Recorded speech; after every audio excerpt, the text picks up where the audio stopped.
الرجيم بسم الله الرحمن الرحيم ذلك ومن يعظم شعائر الله فإنها من تقوى القلوب ذالک پس یہ جو بات اوپر بیان ہو گئی اسی طرح ہے وَمَن يُعَظِّمْ جو کوئی عزت کرے گا شعائر اللہ کی نشانیوں کی فَإِنَّهَا پس اس کا یہ عزت کرنا من تقوی القلوب یہی اصل دلوں کا تقوی ہے. جس کے دل کے اندر تقوی ہوگا اللہ کا خوف ہوگا وہ ہی ان نشانیوں کی قدر کرے گا ان نشانیوں کی عزت کرے گا. جس کے دل میں اللہ کا خوف ہوگا وہ قرآن کی عزت کرے گا وہ قرآن والوں کی عزت کرے گا وہ رسول اللہ کی عزت کرے گا وہی بیت اللہ کی اور مساجد کی عزت کرے گا. اور جس کے دل کے اندر اللہ کا خوف نہیں ہوگا اسے تپائی کے اندر اور لکڑی کے میز کے اندر کوئی فرق نظر نہیں آئے گا. جس کے دل کے اندر خوف نہیں ہوگا اسے عالم اور عام انسان کے اندر فرق محسوس نہیں ہوگا. جس کے دل کے اندر تقوی ہوگا وہی ان چیزوں کے اندر تمیز کرے گا. اسے پتہ چلے گا مسجد کیا ہے قرآن کیا ہے اللہ کا رسول کیا ہے عالم کیا ہے. ہر آدمی سے یہ توقع نہیں. لکم فیہا منافع تمہارے لیے ہے فیہا اس ہدی کے جانور کے اندر جو قربانی کے لیے لے کر جا رہے ہو منافع الی اجل مسمى ایک وقت مقررہ تک فائدہ حاصل کرنا. جو وقت مقرر کیا گیا ہے یعنی اس کا جو حلال ہونے کا وقت ہے اس وقت تک آپ اس سے کچھ نہ کچھ فائدہ حاصل کر سکتے ہیں. جب ہدی کے لیے آپ مقرر کر دیں گے ایک جانور کہ یہ میں نے مسجد حرم کے اندر جا کر قربان کرنا ہے آج اس پر نام لگ گیا تو اب اس سے دوسرے دنیاوی فائدے حاصل کرنے آپ کے لیے جائز نہیں. سواری لینا اس سے دودھ اس کا نکالنا اور وغیرہ چیزیں وغیرہ. لیکن ہاں بقدر ضرورت بقدر مجبوری اس صورت کے اندر آپ اس سے فائدہ حاصل کر سکتے ہیں. ایک شخص وہ اونٹ کو ہاتھ سے پکڑ کر لے کے جا رہا تھا. رسول اللہ صلی اللہ علیہ وسلم نے اس سے سوال کیا کہ تو نے اس کے اوپر سواری کیوں نہیں کی خود چل رہے ہو اور اونٹ کو پکڑا ہوا ہے ہاتھ سے. جواب میں فرمایا اللہ کے رسول یہ ہدی کا جانور ہے یعنی میں نے اسے حرم کے اندر جا کر قربان کرنا ہے. رسول اللہ صلی اللہ علیہ وسلم نے فرمایا نہیں اب یہ تمہاری ضرورت ہے تمہارے پاس کوئی دوسری سواری نہیں لہذا تم اس کے اوپر سوار ہو سکتے ہو. اگر کوئی مجبوری نہیں تو پھر اس سے آپ فائدہ حاصل نہیں کر سکتے. ثم محلها پھر اس کا جو محل ہے یعنی جہاں پر اسے حلال کرنا ہے ذبح کرنا ہے الی البیت العتیق وہ پرانا گھر ہے. پرانا گھر صرف اور صرف خانہ کعبہ ہی مراد نہیں بلکہ حدود حرم سارا جو حرم کی جتنی بھی حدود ہے اس کے اندر آپ جانور کو ذبح کر سکتے ہیں. اور رسول اللہ صلی اللہ علیہ وسلم نے فرمایا کہ سارا جو مینا ہے وہ کیا ہے منحر ہے یعنی اس کے اندر آپ جانور کو ذبح کر سکتے ہیں مینا کا جتنا بھی علاقہ ہے. وَلِكُلِّ أُمَّةٍ ہر ایک امت کے لیے جعلنا ہم نے بنایا منسکن قربانی کو یعنی ہر ایک امت کے لیے قربانی ہم نے پہلے رکھی ہوئی ہے. کیوں لِيَذْكُرُوا اسْمَ اللَّهِ عَلَى مَا رَزَقَهُمْ تاکہ وہ اللہ کا نام لیں اس چیز پر جو اللہ نے انہیں عطا کیا من بہیمۃ الانعام چوپایوں میں سے.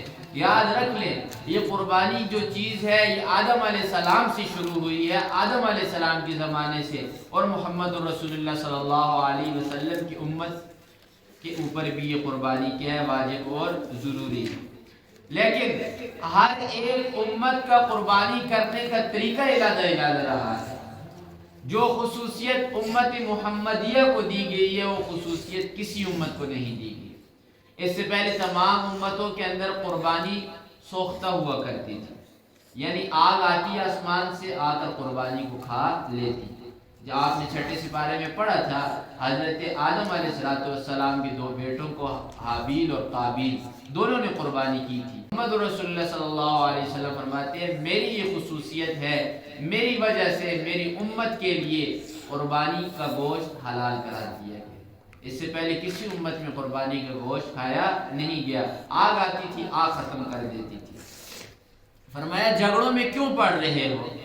انہوں نے کہا تھا نا یہودیوں نے کہ محمد اگر تو سچا نبی ہے تو بھی ہمارے لیے آسمان سے آگ منگوا کہ وہ آ کر ہماری قربانیوں کو کھا جائے۔ تو رسول اللہ صلی اللہ علیہ وسلم کو بتایا جا رہا ہے کہ ان سے کہو کہ آگ کھائے یا انسان کھائے، یہ مقصد نہیں قربانی کا۔ قربانی کا اصل مقصد جو ہے وہ اللہ کی رضامندی ہے۔ فَإِلَٰهُكُمْ، بس تمہارا الہ، وَإِلَٰهُكُمْ إِلَٰهٌ وَاحِدٌ، تمہارا الہ ایک ہے، فَلَهُ أَسْلِمُوا، بس اسی کے لیے سر کو جھکاؤ، اسی کے سامنے اپنے ماتھے کو ٹیکو۔ وَبَشِّرِ الْمُخْبِتِينَ، اور اے محمد رسول اللہ آپ خوشخبری سنا دیجئے المخبتین، عاجزی کرنے والوں کی۔ جو لوگ اللہ کے سامنے ماتھا ٹیکتے ہیں، اللہ کے سامنے عاجزی دکھاتے ہیں، ان کو خوشخبری سنا دے۔ ان کی خوشخبری کیا ہے کہ انہیں اللہ جنت عطا کرے گا۔ اصل جو جیت ہے، اصل جو کامیابی ہے، یہ عاجز لوگوں کی ہے۔ متکبر جو اللہ کے سامنے تکبر کرے ان کی جیت نہیں۔ الذین، اب مخبتین کون لوگ ہیں عاجز؟ الذین، وہ لوگ ہیں اذا ذکر اللہ، جب ذکر کیا جائے اللہ کا ان کے سامنے، وجلت قلوبہم، تو ان کے دل ڈر جائے۔ اللہ کا قرآن جب سنے تو دل ان کا ڈر جائے۔ یہ نہیں کہ قرآن سننے کے بعد اور اکڑ دکھائے، نہیں، جن کا دل ڈر جائے قرآن سننے کے بعد، یہ مخبتین ہیں، یہ عاجز لوگ ہیں۔ والصابرین، یہاں پر مخزوف نکالیں گے امدح الصابرین، میں اللہ خود تعریف کرتا ہوں صبر کرنے والے۔ اللہ فرماتے ہیں امدح الصابرین، میں خود تعریف کرتا ہوں صبر کرنے والوں کی، علی ما اصابہم، جو کچھ انہیں پہنچتی ہے تکالیف وغیرہ، میدان جنگ کے اندر تکلیف پہنچتی ہیں، صبر کرتے ہیں، اللہ کی دین کی تبلیغ کرتے ہیں، لوگ باتیں کرتے ہیں، مارتے ہیں، گالیاں دیتے ہیں، وہ لوگ صبر کرتے ہیں۔ والمقیم الصلاۃ، اور نماز کو قائم کرتے ہیں، نماز کو قائم کر رہے ہیں۔ وَمِمَّا رَزَقْنَاهُمْ يُنْفِقُونَ، اور وہ ہمارے دیے ہوئے رزق میں سے خرچ کرتے ہیں۔ یہاں پر پھر اشارہ دے دیا کہ جو رزق ہے تمہارا اپنا نہیں، یہ ہمارا دیا ہوا ہے۔ کسی کو تھوڑا ہم نے دیے، کسی کو زیادہ دیے ہے، لیکن جو قدر والے لوگ ہیں، جو مومن لوگ ہیں، وہ ہمارے دیے ہوئے رزق میں سے خرچ کرتے ہیں۔ والبدن، اور بڑے جانور یعنی اونٹ وغیرہ، جعلناها لکم، ہم نے بنایا ہے انہیں تمہارے لیے، من شعائر اللہ، اللہ کی نشانیوں میں سے۔ اونٹ بھی یہ اللہ کی نشانیوں میں سے ایک نشانی ہے۔ اس کے قد کو انسان دیکھے، اس کی جسامت کو دیکھے، اس کے گوشت کو دیکھے، اور سب سے بڑی چیز اس کی وفاداری کو انسان دیکھے، تو یہ خود ایک علامت ہے، اللہ کی نشانی ہے۔ لکم فیہا خیر، فرمایا اس کے اندر تمہاری بھلائی ہی بھلائی ہے، اس کے اوپر سفر کرو، اس کا گوشت کھاؤ، اور اس سے جو اور تمہارے دنیاوی ضروریات ہیں وہ پوری کرو۔ فَاذْكُرُ اسْمَ اللَّهِ، پس اللہ کا تم نام لو، علیہ، اس کے اوپر، صواف، صف بندی کر کے۔ اونٹ کو جب ذبح کرتے ہیں تو اسے کھڑا کرتے ہیں، کھڑا کرنے کے بعد اس کی ایک ٹانگ باندھ دی جاتی ہے گھٹنے کے ساتھ، پھر اس کو گردن کے اندر خنجر مار کے ذبح کیا جاتا ہے۔ یہ ہے اس کا نہر، نہر اسے ہی کہا جاتا ہے۔ ایک ہے ذبح، جیسے ہم لوگ عموماً ذبح کرتے ہیں گائے بھینسوں وغیرہ کو، اور ایک ہے نہر، یہ اونٹ کے لیے خصوصی ہے۔ الصواف، جب ان کو زیادہ تعداد میں ذبح کیے جاتے ہیں تو ان کو قطار کے اندر، لائن کے اندر کھڑا کیا جاتا ہے، ایسے بالکل سیدھی لائن، پھر سیدھی لائن میں پہلے ایک کو چھڑا گھوم کا، پھر دوسرے کو، پھر تیسرے کو۔ رسول اللہ صلی اللہ علیہ وسلم جب حج مبارک کے اندر گئے، آخری جب ان کا حج تھا، تو رسول اللہ صلی اللہ علیہ وسلم اپنے ساتھ 100 اونٹ لے گئے۔ 100 اونٹوں میں سے 63 اونٹ رسول اللہ صلی اللہ علیہ وسلم نے خود ذبح کیے اپنے ہاتھ سے۔ اور ابو داؤد کی روایت کے اندر آتا ہے کہ ہر ایک اونٹ دوڑ کر آتا تھا کہ مجھے پہلے رسول اللہ صلی اللہ علیہ وسلم ذبح کریں۔ تو یہ جانور وغیرہ، یہ ساری چیزیں خوش ہوتی تھی رسول کے اوپر قربان ہونے کے لیے۔